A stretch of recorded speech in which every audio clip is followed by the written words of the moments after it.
If there's a God, why did he create us? What's the point of it all? I want you to watch this clip of Ben Shapiro talking to Lex Fridman about the question of why God created us and what we're here for. Because Ben has some interesting insights, but there's also some things where I feel he didn't actually get to the root of the issue, specifically from a Jewish perspective. And after watching this clip, I'm going to share some reflections on how I think we could slightly refine the answer. Have a watch. Let me ask you back to the question of God. And a big ridiculous question: who's God?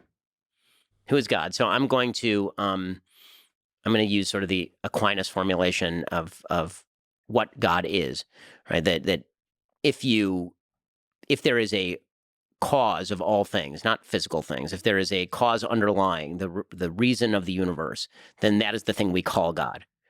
So not a big guy in the sky with a beard, like he is the force underlying the logic of the universe, if there is a logic to the universe, and he is the creator in the Judaic view of that universe, and he does have an interest in us living in accordance with the laws of the universe that, if you're a religious Jew, are encoded in the Torah, but if you're not a religious Jew, would be encoded in the natural law by sort of Catholic theology.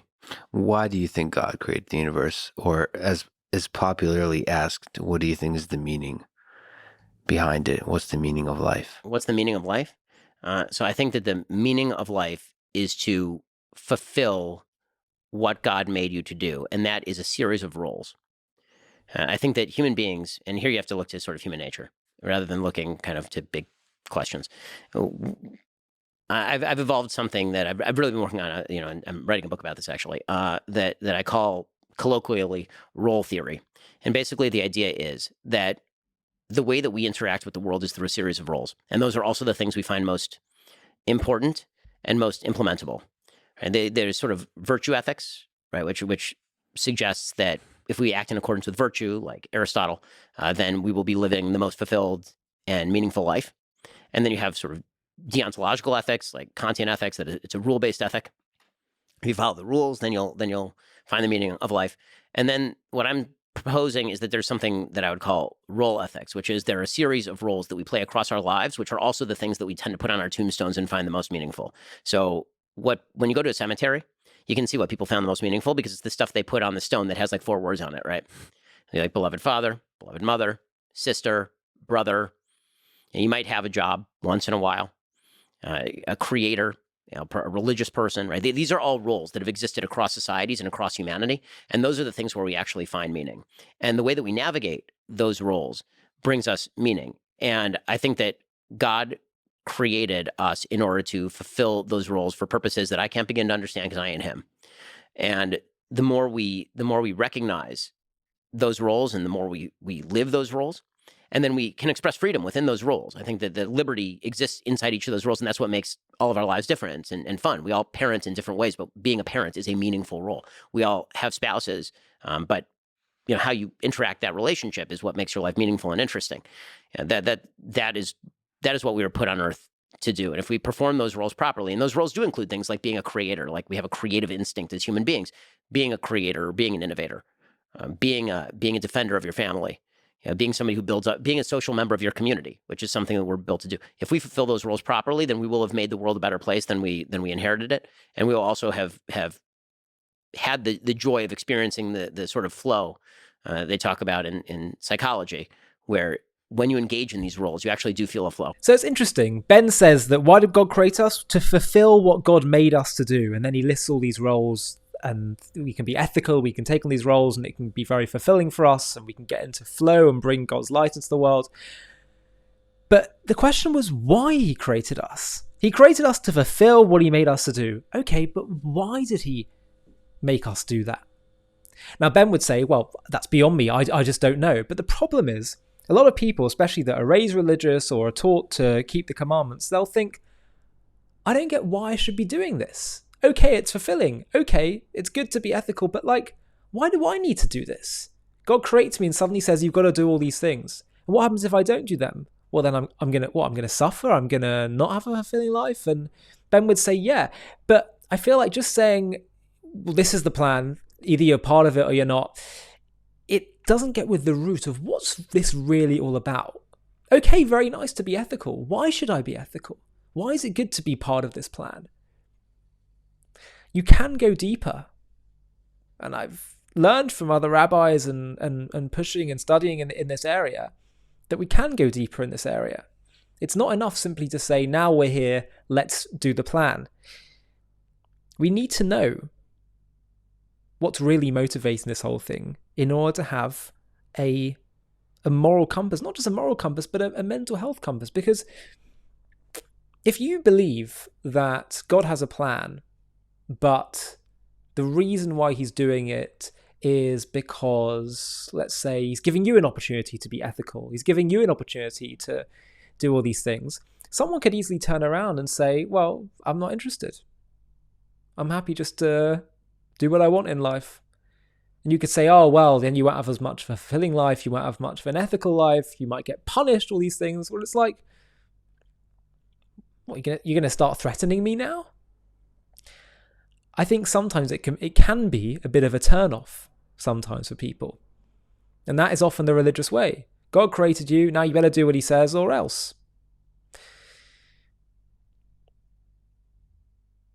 A lot of this kind of way of framing things comes from a place of saying, look, I can't possibly begin to understand why God created the world. And maybe we can't. But they'll say, so given that he is all-powerful, all-knowing, all these things, and he's completely beyond my understanding, I'm going to have to say that it must be something that we can benefit from it, something that we can do. As Ben says, you can do all these things that give you a fulfilling life, and all these things make you be ethical and all that. But that makes it all about us, and it's something that we have to do, otherwise we're going to suffer. And in some ways, it almost makes God a bit irrelevant. It's like he created you, now you do what you got to do, else you're going to be stuffed. There is an alternative, which is to say, if God created us, that was before there was an us. It was before there could be anything else that would motivate him to create us or to create this world. Therefore, the only thing that could be motivating him is something within him himself. This is actually about him, his care, his plan, his desire, his need. This is something actually very personal for him. The stakes are very high for him. It's very obvious. If you think about it, if I'm a creator and I create something, let's say I create a desk. I have this desk in front of me in order to broadcast. Do I create the desk because I need the desk? Or once the desk is here, does the desk need me? No, obviously, if the desk is here, it's because I, as a creator, needed the desk. So only a creator has needs. You create out of a need, out of a desire for something. So it's all very well to say God needs us to fulfill what he made us to do and all these things. Sorry, God created us to fulfill these plans and things, and it allows us to be ethical. Why? Is it just so I can become ethical and that's the end of the story? What do I care? What about if you're put here because this is something very personal for him? This is about his need to connect, his need for this plan to become actualized. Very different when you look at it from that light. And yes, we might not possibly understand why it is that God needs this plan to work, but just understanding the fact that he does need it. He does need us. He does need this universe. This comes from within him. This comes from his own desire. That in and of itself creates a massive shift. Because suddenly religion and commandments aren't about my needs to be ethical, my needs to do all these things, my need to get to heaven, all these things. Suddenly, I'm here in this world and I have these commandments because this is what is needed of me. It matters to my creator, makes a difference to him. The stakes are even higher for him than they are for me. He cares even more than I do because he started this whole thing and he's sustaining it at every second. So yes, Ben's right in maybe saying we can't fully understand why, but knowing that there really is a need on his end makes a massive difference to how you view life. If he is the one that needs this world to be an ethical place, that needs us all to take on those honourable roles, then it makes a difference to him. That's very different to saying, well, you just have to do it and that's the end of the story. I can't understand God's plan. I can't make sense of God's ways. Just knowing the fact that it makes a difference to him, I think, changes things massively. Imagine a relationship where someone says, look, I don't need you to be there for me, but if you want to be there for me, nice. As opposed to, you being in my life makes all the difference in the world. You are my life. What kind of relationship is a healthier, happier, more meaningful one? And I'm not making this up. This is actually found in the Midrash, which is a thousands-year-old commentary, rabbinical commentary on the Torah, which says in the commentary on Parshat Naso in the Torah, in the book of Numbers, the Parsha, the Torah reading is actually my Bar Mitzvah Parsha, and the commentary says that God created the world out of his own desire to dwell in this world, to dwell in the lowest of all worlds, and thus make it the holiest. It comes from his own desire. A desire is something entirely internal. It's about God's own pleasure, need, want for us, to have a relationship with us. And Torah is his expression of his desire and the toolkit for how it is that we connect with him and achieve that need of his.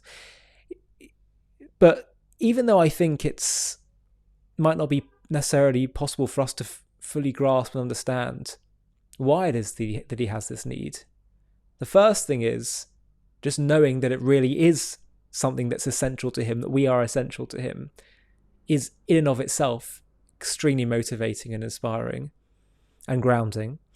Imagine if everyone in this world really believed we're here because we're necessary to our Creator in order to be ethical and all those things.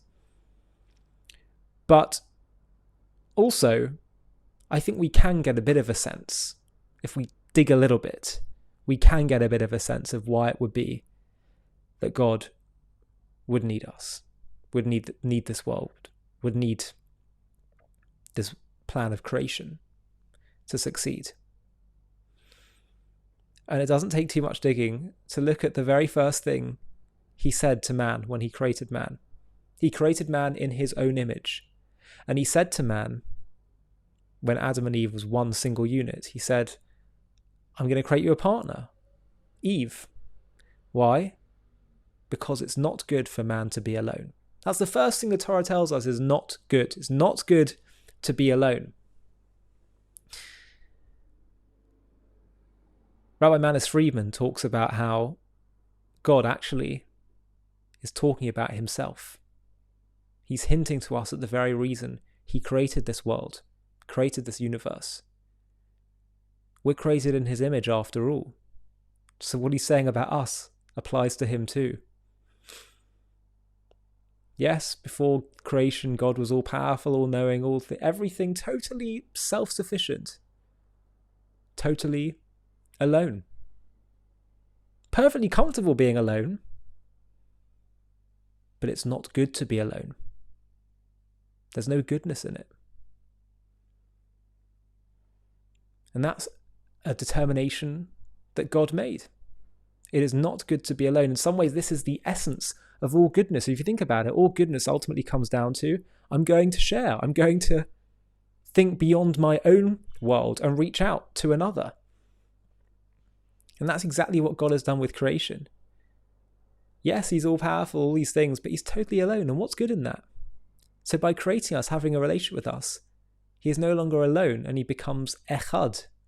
Rather than a yachid, which means an isolated single individual, becomes echad. The plan of creation is to become one with his creation, to become married to creation.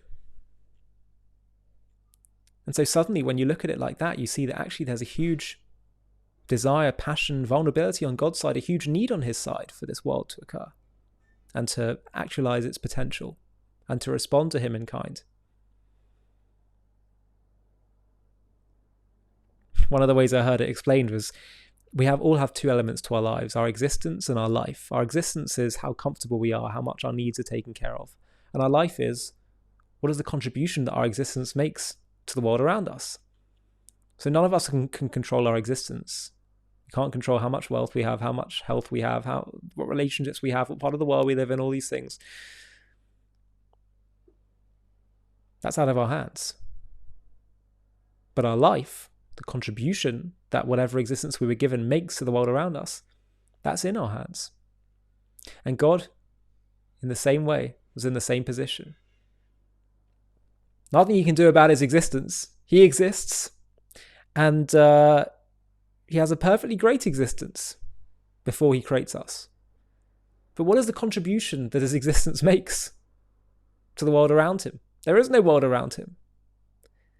Before God creates us, he doesn't have a life. And so suddenly understanding it like this, I think, makes a massive difference. Gets to really much more fundamental, deep level of understanding the purpose of creation.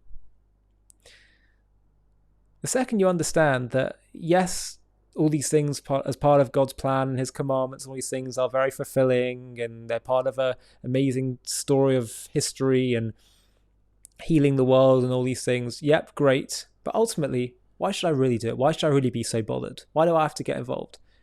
Because you're going to threaten me if I don't? Because I'm going to be less happy? What about because that's what my Creator needs of me? It means something to him. If everyone woke up tomorrow and said, I'm not needy. I don't even need to be here. Because I didn't ask to be born. So why am I here? Well, it must be because someone needs me. Because I'm needed. So, what am I needed for? And our Creator set out very clearly what it is that he needs of all of us. But imagine if we all just woke up the next morning and asked ourselves that question. Imagine how different the world would be. So, Ben is right when he says that God has a certain, created us for a certain plan, for us to do certain things, for us to make the world a certain way.